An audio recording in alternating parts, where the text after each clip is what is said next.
오늘의 방구석 주말 명언은 마리오 푸조 작가의 소설을 원작으로 제작되어 영화 역사상 최고의 명작 중 하나로 꼽히는 대부입니다. 3년 전에 50주년을 맞아 미국 전역에 재개봉했었지만 한국에선 이번 달에 4K 리마스터판이 뒤늦게 재개봉했는데 추억의 주말 명화 바로 시작합니다.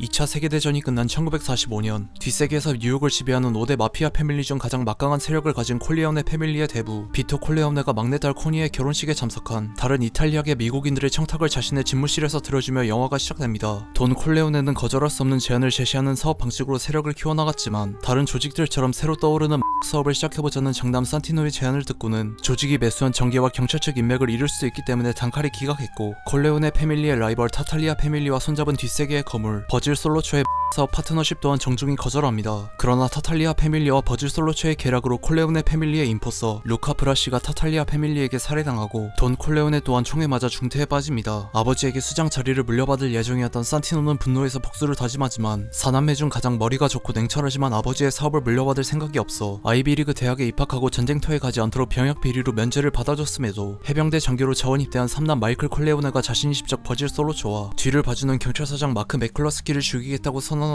대부 시리즈를 처음 보게 된 계기는 말론 브랜도의 팬인 어머니와 함께 명절 특선 영화로 1편을 TV에서 방영했을 때였는데 영화가 끝나자마자 소편들까지 본 다음 펄프 픽션과 더불어 새로운 인생 영화로 등극했고 원작 소설과 50주년 4K 블루레이 박스 세트까지 구매하게 되었습니다. 대부 시리즈는 DVD와 블루레이판이 발매되면서 복원 과정을 거치며 영상의 화질은 눈에 띄게 개선되었지만 사운드의 음질은 세월의 흔적을 여전히 느낄 수 있었는데 이번 재개봉판의 사운드는 극장에서 봤기 때문일 수도 있지만 확실히 예전에 봤을 때보다 개선되었다는 느낌이 들었습니다. 다만 라이언 일병 구하기 재개봉 때와 마찬가지로 예전 비디오판과 DVD판에 오역 가득한 자막을 약간만 수정해서 그대로 사용했는데 원작 소설의 완역판에서 코니를 마이클의 여동생으로 제대로 번역했던 것과는 다르게 이후 OTT판 자막을 제외하면 계속 마이클의 누나로 번역했던 것과 천주교의 후견인 대부 대자 관계와 양부 양자 관계를 착각한 것, 마지막 부분에서 배신자의 존재를 암시하는 대사를 오역했던 것을 수정하긴 했지만 상당수의 오역이 이번 재개봉판 자막에 그대로 남아있었습니다. 로키와 조스 또한 험난한 제작 과정이 매우 잘 알려졌지만 대부의 제작 과정은 아예 차원이 달랐는데 원작자 마리오 푸조와 프랜시스 포드 코폴라 감독 그리고 프로듀서 알버트 S 루디가 제작 과정에서 겪었던 일들을 극화시켜 드라마로 제작되었을 정도입니다. 대표적으로 영화 속 등장인물들의 실제 모델인 뉴욕 마피아들이 자신들의 존재나 범죄 행적을 담은 영화를 만든다는 사실이 반가울 리가 없었기 때문에 당시에 활동하던 대표적인 뉴욕 마피아 조직인 콜롬보 패밀리의 수장 조셉 콜롬보를 비롯한 마피아 간부들은 제작진들의 목숨을 위협하면서 영화 제작을 방해했고 결국 마피아라는 단어를 각본에서 빼고 여러 부분에서 조셉 콜롬보의 검수를 받게 되었으며 이 과정에서 조셉 콜롬보가 제작을 도와주기도 했고 루카 브라시를 연기한 레니 몬타나와 카를로 리치를 연기한 지아니 루소는 콜롬보 패밀리를 비롯한 마피아 조직에서 활동했던 경력이 있는 배우들입니다. 막상 영화가 개봉하고 나선 오히려 마피아 수뇌부들의 극찬을 받으면서 전국의 마피아들이 영화 속 콜레오네 패밀리처럼 보이기 위해 정장을 빼입고 다녔다는 일화가 유명하고 이후에 제작된 많은 갱스터 영화들은 대부 시리즈의 영향을 강하게 받았으며 친구 시리즈와 신세계 같은 한국 조폭 영화들 또한 대부를 오마주한 장면이 나옵니다. 외부에선 마피아들의 위협을 받고 내부에선 제작사 파라마운트 픽처스의 간섭에 시달렸는데 당시 재정난을 겪던 파라마운트는 러브스토리의 흥행으로 간신히 버티고 있었고 대부 또한 러브스토리처럼 유명 소설을 원작으로 한 저예산 영화로 기획되었습니다.